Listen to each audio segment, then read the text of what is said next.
सुबह बखैर बच्चों। ये एक छोटी सी क्लासरूम कहानी है जो मस्बत सोच और जिम्मेदारी के बारे में है।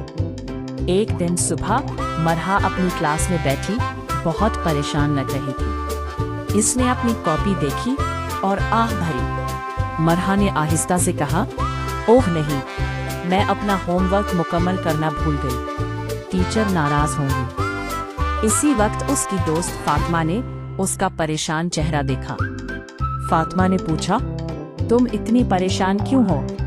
मरहा ने जवाब दिया, क्योंकि मैंने अपना काम मुकम्मल नहीं किया।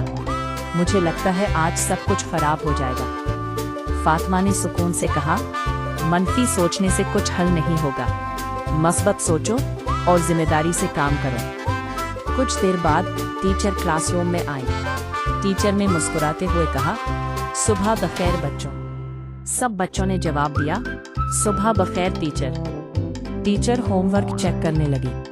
उन्होंने पूछा, मरहा, क्या तुमने अपना होमवर्क मुकम्मल किया? मरहा अदब से खड़ी हुई और सच्चाई से बोली, टीचर, मैं अपना होमवर्क मुकम्मल नहीं कर सकी। ये मेरी गलती है, लेकिन मैं आज स्कूल के बाद उसे मुकम्मल कर लूँगी। टीचर ने नरमी से मुस्कुराकर कहा, बहुत अच्छा। अपनी गलती मानना और उसे दुरुस्त करना ही असल जिम्मेदारी है।